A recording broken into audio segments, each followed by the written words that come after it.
This podcast is brought to you by the IIEA, sharing ideas, shaping policy. Good afternoon, everybody. My name is Alex White, and Director General here at the Institute, and you're all very welcome. Say that on my own behalf and on behalf of our Chairman, Fergal O'Rourke, who's back there, back of the room. And it's great to see you all here. And it's my great pleasure to just briefly introduce this event. Our very distinguished speaker, Willie Walsh, who's more than welcome to the Institute here, and Fergal McNamara. The other Fergal will say more about Willie in a minute when the proceedings get underway. So thank you all for your attendance. And actually, Fergal McNamara, who's the co-chair with Owen Lewis of our Climate and Energy Group here at the Institute, has been doing great work for us on this overall question on overall area and agenda of aviation. We had a very successful event back in June, also on sustainable aviation. So this is kind of part of a mini series, but it's a particular honor for us here to have, as I said, such a distinguished speaker, Willie Walsh. We all know, I'm sure, from his time here in Ireland at the head of Aer Lingus and subsequently head of IAG, and is now Director General of the International Airline Travel Association. I hope I have that correct.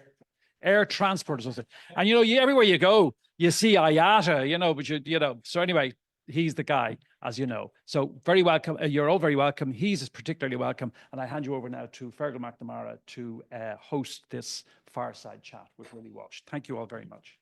Thank you. Thank you very much, Alex. We're delighted to be joined this afternoon by Willie Walsh, the Director General of IATA, the International Air Transport Association, who I will introduce to you properly in a few moments.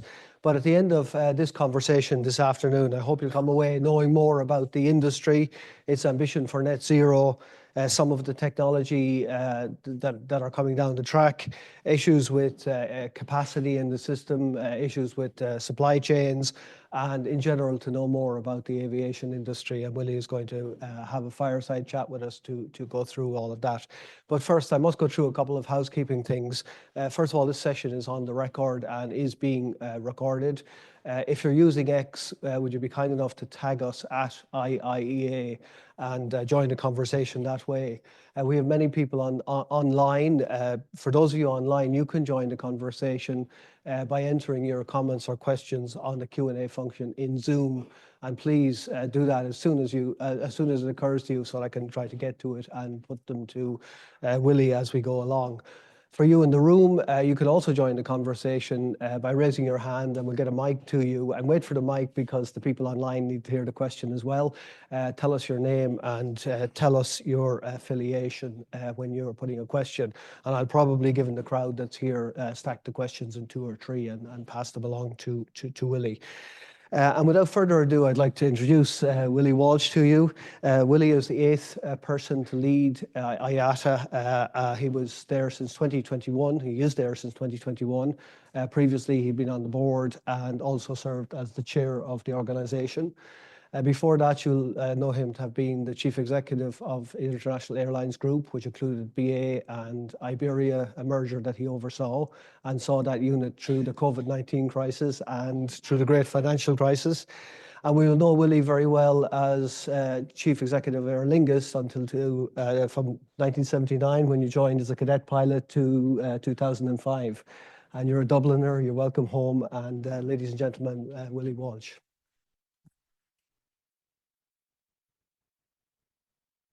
The North Sider as well. And the North and the North Sider as well. So we're going to start with a fireside conversation. I'm going to put a few questions to Willie and then hand it over to you, and we can take it wherever your interests lie. And we are by the fireside in this lovely house. So Willie, can I start by asking you, what are the issues that are preoccupying you, your members, the industry, what you're seeing around the world? What are the hot topics that are coming down the horizon? And where do you see the future going for the industry? Yeah, I think the positive for the industry is that we've recovered pretty strongly from the COVID crisis globally. If I look at for the first 8 months of this year compared to 2019, we're about 3% ahead of where we were. Now, there are some significant regional differences. The Asia Pacific region is still slowly recovering. International travel from within the Asia Pacific region and into and out of the Asia Pacific region is still about 11% down on where it was in 2019. And that's principally around China, and it's being heavily impacted by geopolitical issues. So flights between the US and China are only at about 30% of where they were in 2019. There are no flights between India and China at the moment, which I have to say I find very surprising. So, although the industry has recovered, the geopolitical environment is impacting on the pace of recovery and also the, if you like, the future direction. So we have the impact of the war in Ukraine, which is having a major problem for European and Asian carriers, and to some degree North American carriers, because Russian airspace is now closed to most airlines. So it means flying between Europe and Asia, you have to take a much longer route, adding about 2 to 4 hours flying time. So that's resulted in a number of European carriers suspending their flights into China because of the additional cost and impact that it's having on their network. It also, the war also had a big impact on the price of oil initially, although that's subsided significantly over the past couple of months. And then you have what's happening in the Middle East. So that's having a significant impact there, not just on the region itself with the carriers directly being impacted, but it's also on some of the neighboring countries. It's impacting, particularly in tourism, places like Egypt. And then we've had significant airspace closures because of the Iranian attack on Israel and the risk of retaliation. So the geopolitical environment always has an impact on our industry, but it's having a much more significant impact during the past probably 3 years than I've witnessed in my previous 42 years in the industry. But the underlying message is the industry is recovering well. Demand for aviation is very strong, even with all of the issues impacting demand continues to be very strong. And the number one item on the agenda for all airlines is the environmental impact. I've described it as an existential issue. Our industry has been described as difficult to abate. I think that's an understatement because we do have a path to net zero in 2050, but it's very complex, it's very challenging, and it's extremely expensive. So although we can identify how we'll get there, I think there is growing concern about the cost associated with the transition to net zero and the impact that will have on the industry as well. But it's still the number one issue with every airline CEO that I talk to. Lots of other things, but it's a good start. That's the sort of the quick view on what's happening. That's a great start, Willie. Thank you very much for all that. It's very surprising, some of those things about no flights between India and China and the US is quite surprising, but in the fullest time that'll probably come back and feed some demand. But you mentioned the number one question about the environment, so we'll probably peel that onion a little bit together and see how it goes. I mean, both your organization and ICAO, the governments together, have made the pledge for net zero by 2050, along with lots of other sectors. And you mentioned you're hard to abate and you're often put in the same box with the maritime sector. But you have produced, first of all, you had that clear goal, and second of all, you produced these pathway papers with concrete milestones for the way that it'll all happen. And if I read it right, SAF is a big workhorse of this transition for you, accounting for about 2/3 of the effort, followed very closely by carbon offsetting, and then there's technology and efficiency. And I think you mentioned before that all the stakeholders have to throw their shoulders to the wheel a little bit, but the stats are quite striking. First of all, you have a 2 times growth in the air transport. The SAF is anything 2x to 5x, although we don't know the price very well. And the quantity of SAF that you need is something like 50x. Yeah. So I just wonder if you had to pick apart some of those pieces and discuss. Yes, so about 2 years ago, the industry committed to achieving net zero in 2050. We had previously had a target of a 50% net reduction by 2050. But we recognized that we were no longer aligned with the science, and particularly with the Paris Agreement. So we came together. Importantly, we identified that there was a path that could get us to net zero, because when we committed to the 50% net reduction back in 2009, I don't think we gave proper consideration as to how we would get there. So, we've mapped out within IATA a pathway to net zero. There are a number of organizations who have also mapped it out. The thing that's consistent with all of them is the dependence on sustainable aviation fuel. Now, sustainable aviation fuel is important to us because it's what we call a drop-in fuel. So it can be used with the aircraft that we have in service today, and it requires no investment in infrastructure at the airports. Now, why is it important that we can use it with the aircraft that's in service today? Because the aircraft that we're flying today will be flying in 25 years. An aircraft that's bought tomorrow will still be flying in at least 25 years. And there are no new aircraft being designed, particularly for medium to long haul flying. So there's nothing from a technological point of view that's going to assist us in getting to net zero in terms of a radical change in the design of the aircraft. So sustainable aviation fuel can achieve about 65% of the abatement that we're aiming for in 2050. The problem is it's being produced in very low quantities at the moment. And we need significant scaling up of the production of sustainable fuel. Most of the fuel that's being produced is being produced in the United States. The industry there got a huge boost under the Inflation Reduction Act, where there's significant financial incentive to invest in the production of sustainable fuel. So the US is leading the way. There's very little activity in Europe. And in fact, there's no sustainable aviation fuel being developed in Africa or in Latin America. So it's principally the US, followed by the EU, followed by places like Singapore.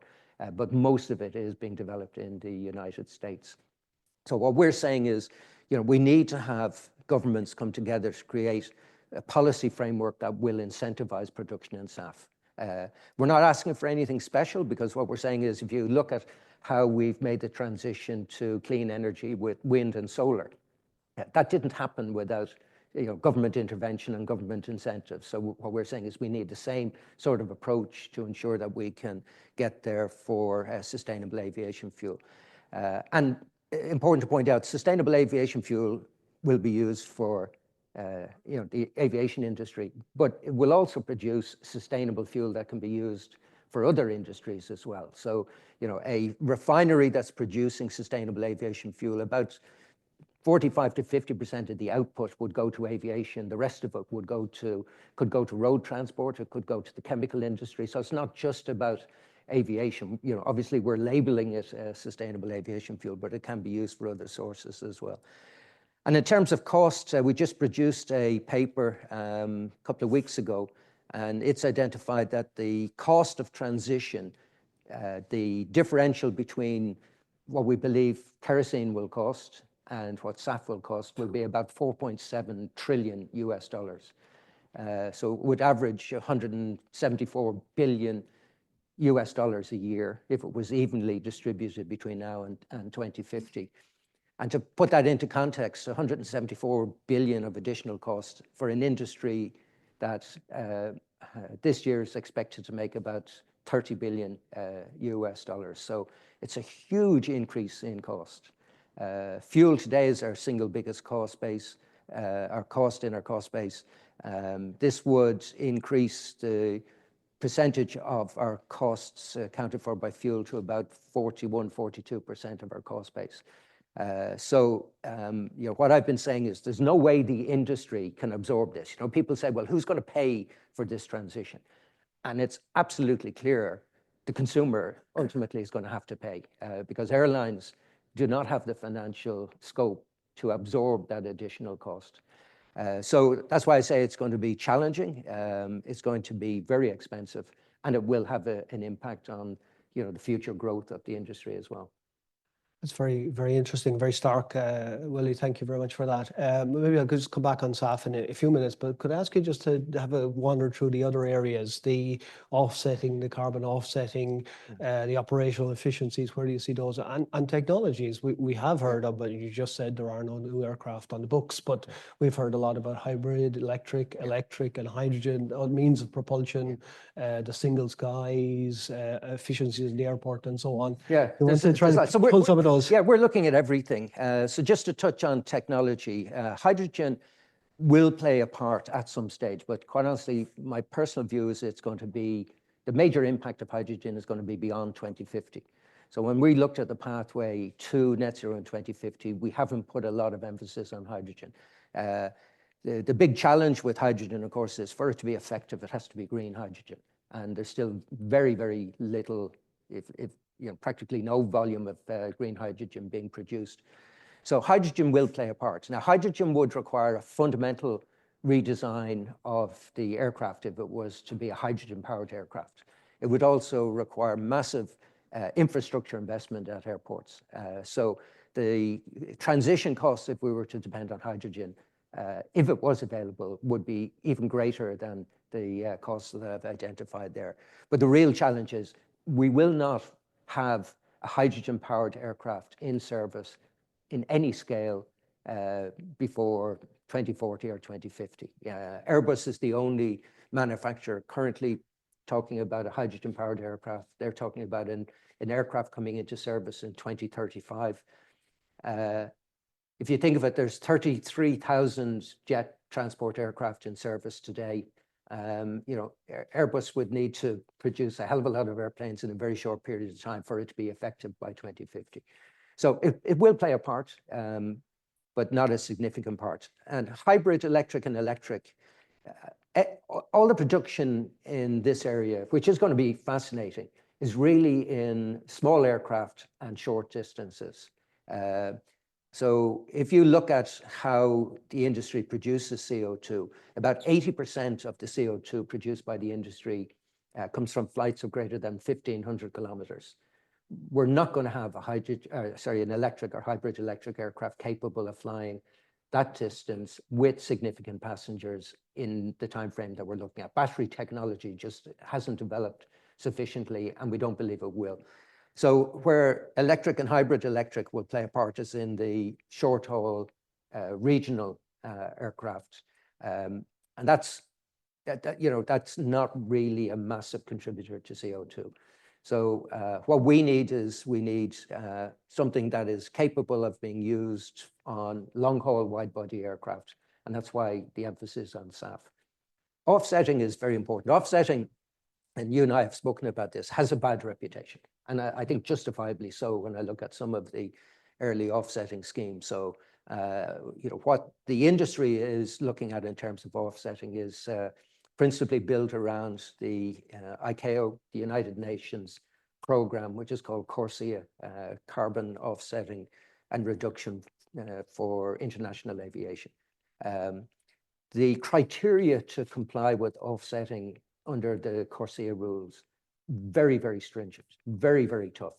And in fact, most of I'd nearly say everything that you've seen in terms of offsetting to this point would not fulfill the criteria for CORSIA. So the standards for the offsetting under CORSIA is very, very high. And that's where I think we can be confident that these are credible offsets.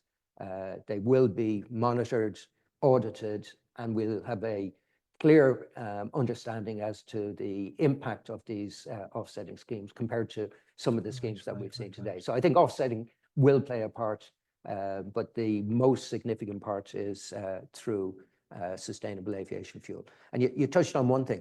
The thing we find extremely frustrating from an industry point of view is the inefficiency that's built into the air traffic control environment. It's well established that if we developed what's known as the single European sky in Europe, it would save about 10% of the CO2 that's being produced by aviation in Europe. It's a massive saving. And what it means is instead of having 37 different air traffic providers. You'd have a single unit that clearly has scale to cope with the whole of Europe. It'd be much more efficient. The skies over Europe, and my colleagues here will know this well, are very fragmented. We're still flying pathways through the sky that were established in the 40s and 50s, when we were dependent on land-based navigation. We don't require the airway structure as it's structured today, but because of the lack of political will to address this issue, we've made no progress on this critical issue. But that could reduce CO2 from the airline industry in Europe by 10% overnight. And no investment required, no technology required, it all exists. It just requires political will. And quite frankly, I think it's a scandal that the same politicians who are telling us about what we have to do to ensure that we're more efficient from an environmental point of view are not prepared to address the political sensitivities around single European sky. It's very, very interesting. Thank you very much for all that. Yeah. I promised I would. We have a huge offshore wind resource here in Ireland. Wherever you might look, it could be 37 gigawatts is written in the programme for government. There was a study by Airline Leasing Ireland and KPMG that identified 80 gigawatts of floating offshore wind in the Atlantic. And they estimate that could account for something like 20 times the current demand for jet fuel. And given all our legacy and our history and the leasing and the position of Ireland in the North Atlantic, what do you see as the possibility for Ireland to get involved in this whole area around e-fuels and synthetic aviation fuels? Do you see as I think it's fantastic. Now, to produce a synthetic fuel and e-fuel, you need renewable energy. And there isn't sufficient available today. But if you can identify opportunities to produce more sustainable energy, that is in excess of what will be required by the economy as it is today. In other words, it's not that you're going to substitute the sustainable and renewable electricity that's available and give it to the airline industry. So if there's an excess that can be produced, and clearly Ireland has plenty of winds, then it's a massive opportunity to create an industry that will benefit the environment, will create new jobs, will reduce your dependence on importing energy, and quite frankly, is a real win-win every way you look at it. So, and it's not just for Ireland. There's other pathways available for other countries. So, sustainable aviation fuel represents a fantastic opportunity for a lot of economies around the world who don't have the benefit of being able to produce oil from the ground. They can produce sustainable aviation fuel, sustainable fuel from multiple feedstocks.